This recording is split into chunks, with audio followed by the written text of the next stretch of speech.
আবারও তেল আবিবের দিকে ছোড়া ব্যালিস্টিক ক্ষেপণাস্ত্র আকাশে বিস্ফোরিত করে ঠেকিয়ে দিল ইসরায়েলিরা। মঙ্গলবার 1 জুলাই ইসরায়েলের ভূখণ্ড লক্ষ্য করে ক্ষেপণাস্ত্র হামলা চালায় ইয়েমেনের হুতি বিদ্রোহীরা। তবে হামলার আগেই জেরুজালেম, তেল আবিব সহ একাধিক এলাকায় সতর্কতা সাইরেন বাজায় ইসরায়েল সরকার। নিরাপদ আশ্রয়ের খোঁজে ছুটোছুটি শুরু করে ইসরায়েলের সাধারণ মানুষ। ইসরায়েলের ডিফেন্স ফোর্স IDF জানিয়েছে ক্ষেপণাস্ত্রগুলো এসেছে ইয়েমেন থেকে, তবে তারা সফলভাবে তা প্রতিহত করেছে। এই হামলার দায় স্বীকার করেছে ইয়েমেনের হুতি গোষ্ঠী। এদিকে ইসরায়েলের প্রতিরক্ষা মন্ত্রী ইসরায়েল কাটস এ ঘটনার জবাবে ঘোষণা দিয়েছেন, ইয়েমেনের ভাগ্য তেহরানের মতোই হবে। তিনি সতর্ক করে বলেন, যে কেউ ইসরায়েলের বিরুদ্ধে হাত তুলবে সেই হাত কেটে ফেলা হবে।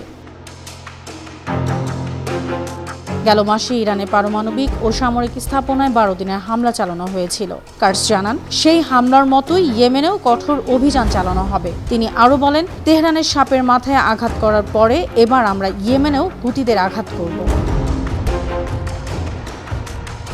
অনন্যা চৈতি, আন্তর্জাতিক ডেস্ক, বানো টিভি।